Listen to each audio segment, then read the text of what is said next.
have Brittany from Royal News Network, who's going to educate us about monarchies in Europe, not the British royal family. We've heard so much about them, but there are a lot of monarchies that we may not know about, or most of us be very interested in them because they do have a lot to do with history, and I'm a history buff. So welcome, Brittany. I appreciate you being here. Oh, thank you so much for having me, Francine. I love your channel, Royal News Network. I have learned so much. I've learned a lot. But let's start off with Monaco, because America has a connection via Princess Grace. So her son, Prince Albert, is now the ruler of the country, and his wife Charlene is there, and they have she's there sometimes. They have twin children, and he has several children out of wedlock.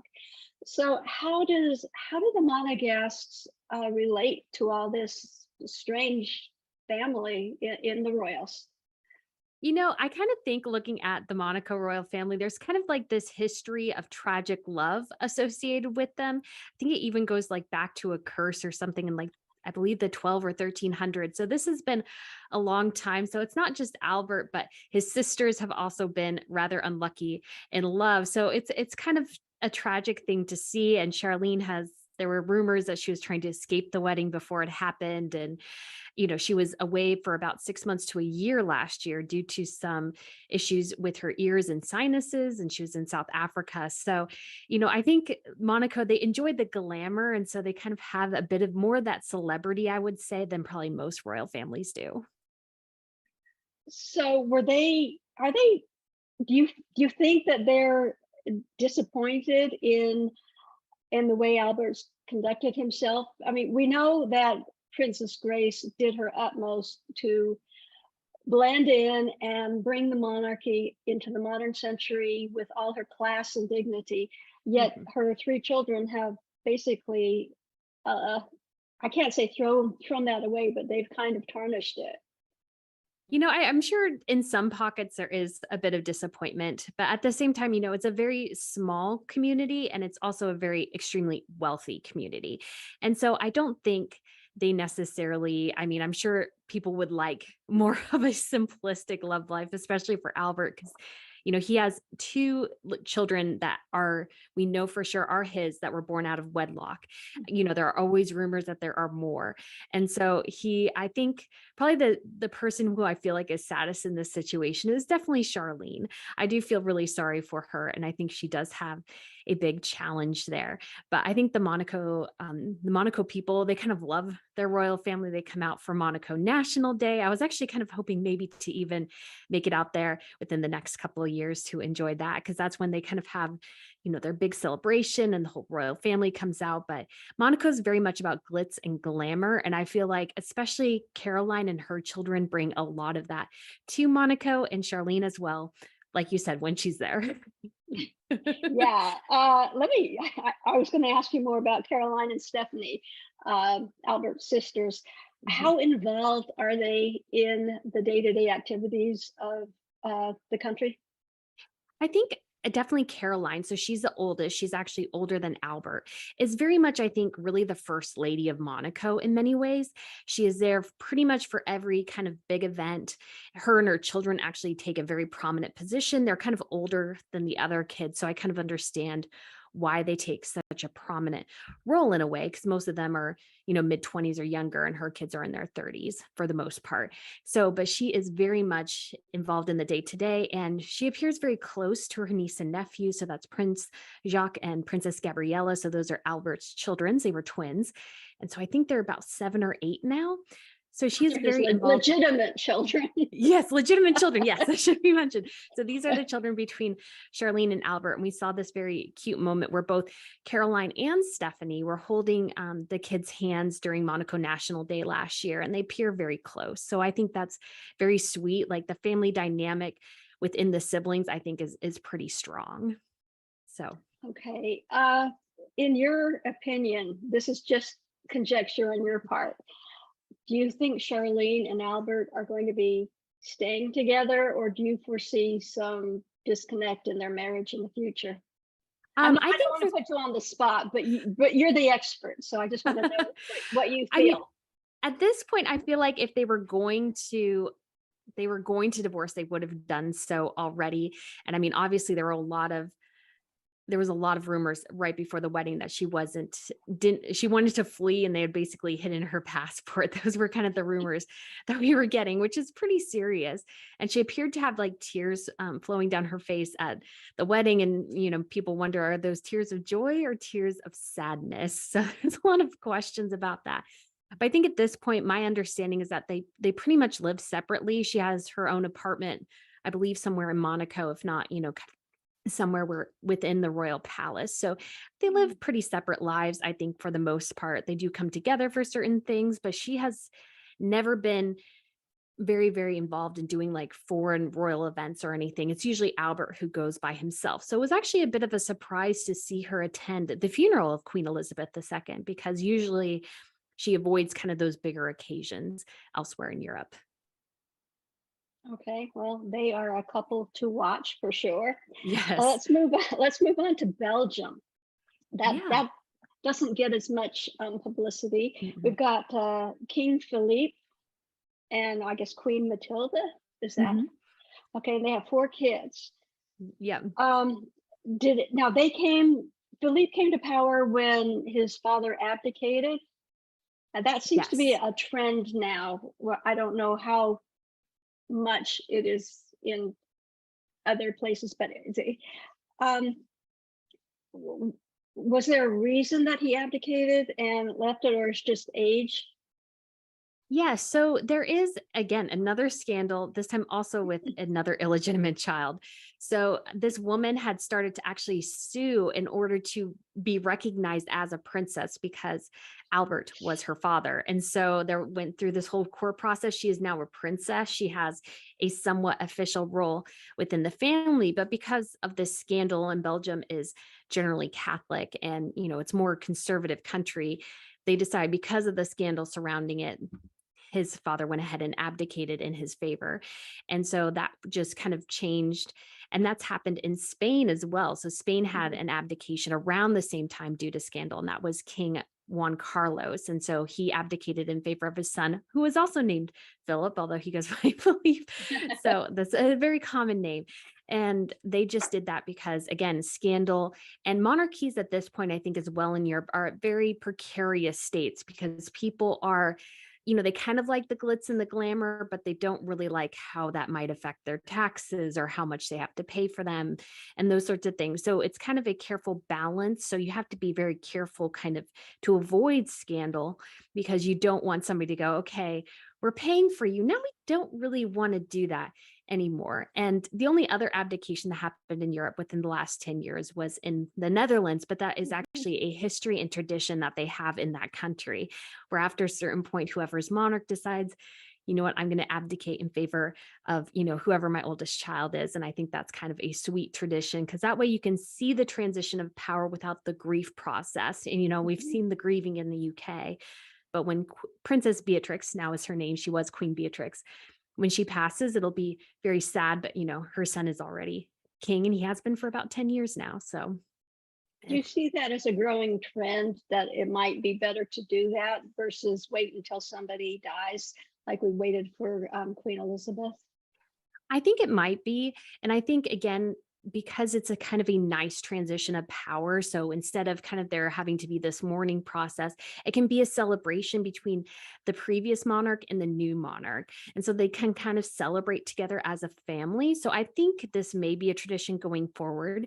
Queen Marguerite of Denmark, so she has reigned for 50 years, has said that she will not abdicate. So she will be kind of probably maybe the next big monarch to pass. Or there's, Carl Gustaf in Sweden as well. He'll be celebrating his 50th year on the throne here before too long. So, but I do think this will become a trend, because I think royals are kind of recognizing too that a younger face often helps secure the monarchy as well. Okay, so the next, you say Marguerite is 50 years, right, on Hmm. the throne. Yeah. Do you foresee, well, it's such a small country. I don't It is. see it as being as big of a pomp and circumstance as we had with Queen Elizabeth when she passes, although it Mhm. is a big thing for the family and for the country. Do you see anything like what we saw with Queen Elizabeth happening in any of the other countries? No, I don't really foresee that happening again. I don't even necessarily foresee it for Charles as well. No.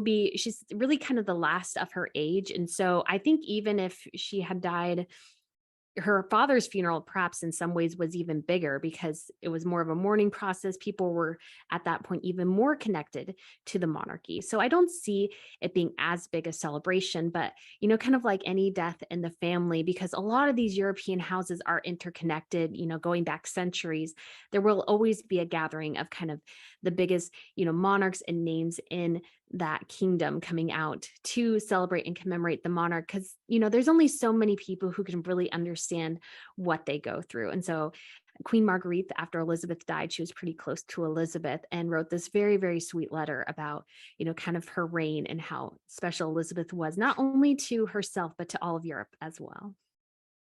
Okay, when she does pass, um, her son is going to inherit. Frederick is Mhm. Frederick. Yeah, Frederick. I have an American accent, so I say Frederick. Frederick. So it's going to be a change again from female to male, Mhm. and that is also going to be happening in Belgium with Philippe. His his next in line is Elizabeth. Am I correct? That's Yes. going to go from male to female. So we are going to get jumbled up in all the countries now. When they're used to either a male or a female monarch, now Mhm. we're going to get the opposite. Does that have any influence or feeling of the people when they change male to female, female to male? Does that upset the way things are run at all? You're the expert. You tell me. I don't think it impacts it too much. Although I think for the UK, because Elizabeth had reigned so long, singing God Save the King for many people is probably very, very odd because they've sung God Save the Queen for 70 years. So, and that'll be something that extends for them quite a long time as well. But when you look at the rest of Europe, what's happening too that we see in most of these countries is that it's no longer the oldest male who inherits the throne. It's basically whoever is born first. And I think that's something, male or female, that everybody really does appreciate, is the opportunity to see a woman inherit the throne. And I think that's something that everybody's super excited about to see, especially in countries where maybe they're more conservative and that's a bit rarer. But I think it's something where everybody, even though it does change, I think pretty much everything stays the same. Royals at this point have very much a ceremonial role. So they don't have a super big impact on policy or government. So I don't think there'll be a big reaction to it. But I think it's exciting that there's going to be actually a lot of women inheriting thrones in the next couple decades. That's true. But going back to where we started with Monaco, Caroline was the firstborn, Mhm. and Yes. uh, Albert has two children, a boy and a Mhm. girl. Was the girl born first? She was. So Monaco is one of those Hmm. exceptions, is where they've Right. still actually said that they prefer a man to inherit over a woman. But this goes back to actually an agreement with France. So they actually have to have somebody to inherit it, and it has to specifically be a man, or else France can actually reabsorb Monaco. So it's very important to them versus some other countries to actually remain independent, to actually have, children to carry off on the line. And this is why it was so important for Albert to get married and have legitimate children and not just illegitimate children. And we also Yeah. see this a bit in Scandinavian countries. So in Norway, it was actually the king's sister, Martha, was born first, Martha Louise, and then he was next. And then they made a law now, so where whoever is the firstborn, so that would be his daughter Ingrid Alexander, will inherit over her younger brother. But they didn't make it retroactive. Whereas in Sweden, they actually did. So the king's firstborn daughter, Crown Princess Victoria, was born. Then his son was born and he actually became crown prince. But then they changed the laws. And so then all of a sudden, Victoria was crown princess again. So she will inherit the throne after her father. So there's just been this big change. And we saw this in the UK as well, is that they amended the law. So if a girl was born first, then she wouldn't be superseded by her brother when he was born. So I think that's a trend that's going, and I think everybody's very supportive of that. Well, Sweden is the only one that does it retroactive, correct? Yes. So, Well, yeah, go ahead. yeah. Well, I was going to say, if England had, the UK had done it, then Anne would be queen again, queen right now. But so. Well, she's younger than Charles, so it wouldn't have Oh, that's affected right. She them. is. But I'm she would sorry. have been then considered before Andrew and Edward, who are her younger brothers. Right. Okay. I'm getting so confused. I have a list of all the monarchs here and I'm going crazy here trying to There's a figure lot out. of them, and all the title rules are different in every country, and the inheritance rules are always a little bit different. Well, from everything I've read and what you bring to us on your Royal News Network, Crown Princess Victoria of Sweden is really intelligent, really someone that's beloved. Am I wrong? Or how does, Yeah, people really love Victoria. She's very much a hard worker, and she's kind of well known for actually basically putting her hair in a ponytail or bun at pretty much every engagement she goes to. So she's very much kind of no nonsense. And there was a very much a sweet moment with her and Crown Princess Mette-Marit of Norway. Obviously, the Scandinavian royals, so this would be Norway, Sweden, and Denmark, are actually quite close. And so the Crown Princess of Norway was visiting Sweden with her husband, and they were on an engagement together. And Mette-Marit said a lot of sweet things about how she's so glad that her daughter, Ingrid Alexandra, who just turned 18, has somebody like Victoria to look up to. And she just said how much she admired her. So there's just this very sweet moment. And Victoria is also pretty much the godmother of every future monarch in Europe, pretty much. She is godmother to quite a few. So she is very popular and very beloved by most of her other, European counterparts. They're all quite close. Oh, that's amazing. So she connects everybody. I mean, all the monarchs basically. Yeah, Okay. she's the godmother of Europe. Yeah, we'll have to make a sign, Victoria, Yes. the godmother. Moving on to Spain, which we touched on before with King Philippe now and Queen Letizia. They came to power because of the scandal with his father. I think, am I wrong in that when Charles and Diana were married, they were very close to that family, or is that just what's rumored around? They did actually go and visit Spain, and there have been rumors that perhaps because Juan Carlos was known for being a bit of a philanderer, and there has always been rumors that he actually had an affair with Diana. There's never been any concrete evidence of that, but actually Diana, Charles, and the children did go out to Spain. There were just some close family connections there. And if you go all the way back to Queen Mary of Aragon, so she was married to was it Mary? I think it was, to King Henry VIII. So his first wife, no, Catherine of Aragon. I was wrong. Catherine of Aragon. King Henry the wife's, his first wife was actually the daughter of King Ferdinand and Queen of Isabella of Columbus fame. So there's kind of this deep connection that goes back with them. And, there's earlier connections as well, because all these families, especially the Protestant royals, connect back usually to Queen Victoria. There's basically a descendant of Queen Victoria in every royal house in Europe with strong Protestant ties. So that's something that's kind of unique and interesting. And so, there is a close connection between the Spanish and the British royals, and something that King Philippe and his wife Letizia, one of their first state visits, or one of their big ones, was to England. They went there just a couple of years ago. So that was a very big occasion for them.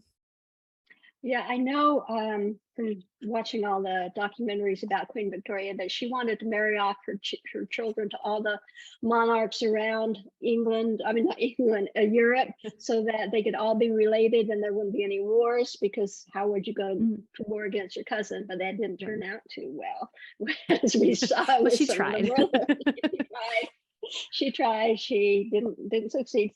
So next in line in Spain is Crown Princess Leonor. Is that her name? Leonor.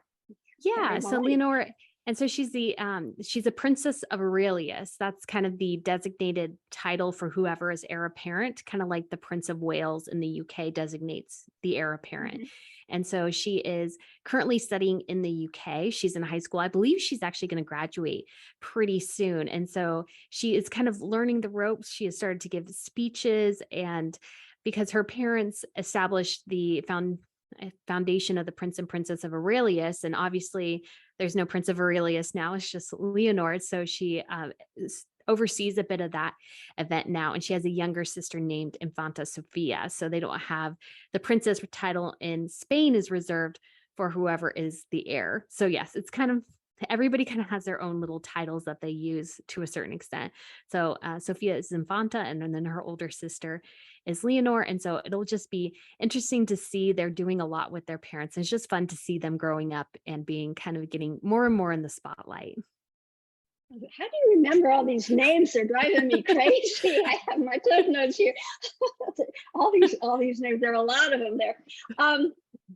As far as I can tell from doing a little bit of research, whatever research I did for preparing for today, Prince Albert of Monaco seems to have the most power of any of the ruling royals. Because there has been an interesting, I think, 3-part documentary on Royal News Network about Monaco and Albert's hand in everything.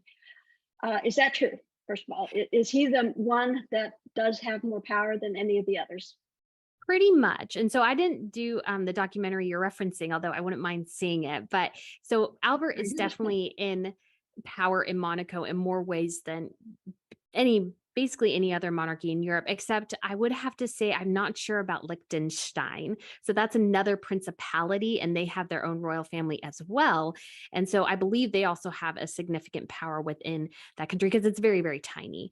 Much like Monaco, it's a very tiny principality, but with a lot of money. Luxembourg is a little bit of the same way as well. But Albert is one of the wealthiest people in Monaco. His fortune is in the billions, although ironically, his niece-in-law, so this is Tatiana Santo Domingo. She's kind of an heiress of a Colombian, I want to say I believe they manufacture beer, something a cent. So she actually allegedly has more money than he does. And so he's worth about 2 billion and she's worth about the same, if not more, because she inherited, I believe, a third of her grandfather's estate. So it's just kind of crazy, the interconnections. But yes, he has a significant amount of influence there, more than, the UK, very much more of the other governments.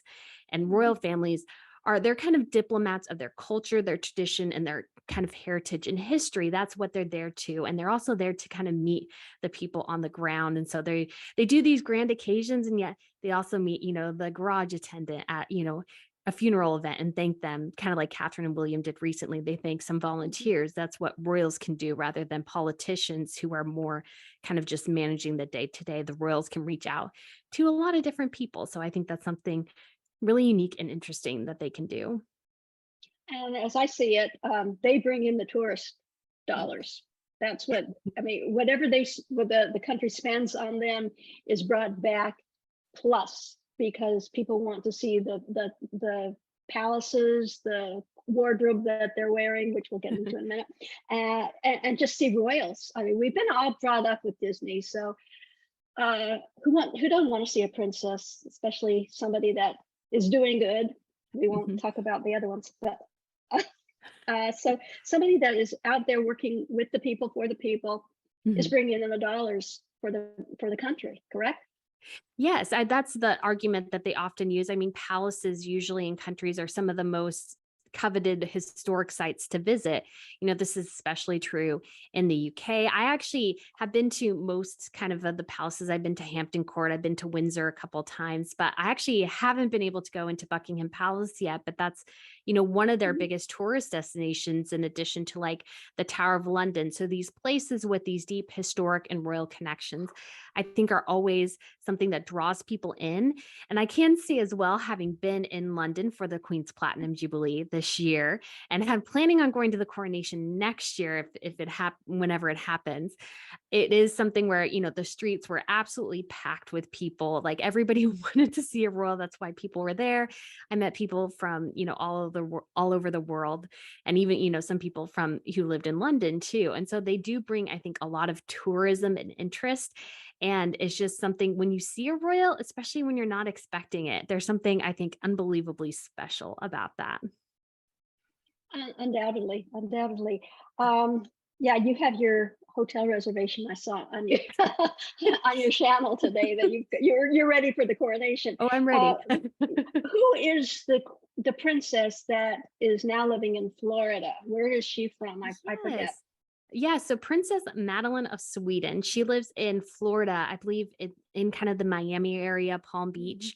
She lives there with her husband and 3 children. So she's the king's youngest child. And as all monarchies have kind of streamlined and minimized the number of their members, as the youngest child, she and her children won't have as big a role. And so she's like, you know what? I just kind of enjoy living in the States. I, want to be with my husband.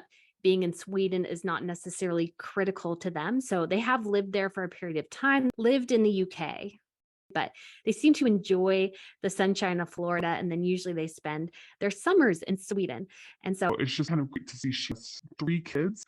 And so Princess Leonore, Nicholas, and Adrian. So they hang out in Florida and have fun in the sun instead of it being very cold in Sweden. Do they go by their titles, or are they just regular folk down there?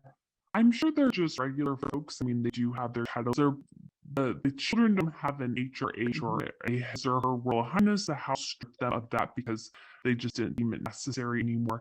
But Madeline still has that. She still technically works for the household, but only gets paid when she goes to Sweden or does a visit or an event on behalf of Sweden in the United States. So for most of the time, I'm sure you met her at a PTA meeting in Miami. She would just say, "My name is Madeline." I'm sure she doesn't go around going, "I am Princess Madeline of Sweden." I'm sure she does not do that. Some people figure it out. She's actually apparently friends with Tiger Woods' ex-wife, Elin Nordegren, because she's, I believe, Swedish as well. So there's a picture taken at some sort of bachelorette weekend, and they were both there. So apparently, we know each other. Very good. Okay, well, we just have a couple seconds left. Next time we have you on, maybe in the spring, you can talk about the Asian countries, because there are a lot of them over there, and a lot to talk about for those. But in the meantime, I want to let the viewers know about your channel, which is Royal News Network. And like I said, I have learned a lot. Good. And I'm learning more today, and I'm planning on learning even more. So I love history, and I like to see how it's brought up to the present. But you also have a new channel coming. Can you explain? Yeah, so when I initially kind of envisioned my channel, I wanted to have like a Fashion Friday and a TR Tuesday. But as I started doing it, I realized, news would come up. And so even if I had a video prepared, I'd have to bump it to the next week, even though I told people I'm going to have this video this day. It's like, well, there's this huge breaking news. I really do need to cover that. So I'm starting royal fashion news. So this will be a channel just dedicated to I love fashion. I love royal fashion. So we'll be talking about that and just kind of the jewelry pieces and tiaras and all those things that make up kind of the royal families. Because one of my favorite quotes is from Queen Marguerite, and I don't think I'll say it right, but she said, "It's not about the carats, it's about the centuries." Because a lot of these pieces have a centuries long heritage. They've been even fought over 200, 300 years ago between families. So I think that's kind of a beautiful thing to think about. Even though, yes, they're very flashy, there's deep history behind most of the pieces as well. So we'll be talking about fashion and, just royal tiara and jewelry and anything kind of related to that. So I'm super excited, and it'll be launching in October. Well, I'm looking forward to that too. I love fashion. I love to see what they're all wearing, and money is basically no object at my house. So it really does. Thank you, Brittany, and I urge my viewers to go on if you're at all interested in royals around the world. Everything that you can think about, Brittany brings to you. So on that note, I'll say thank you, and I'll see you next time. Thank you so much, Francine.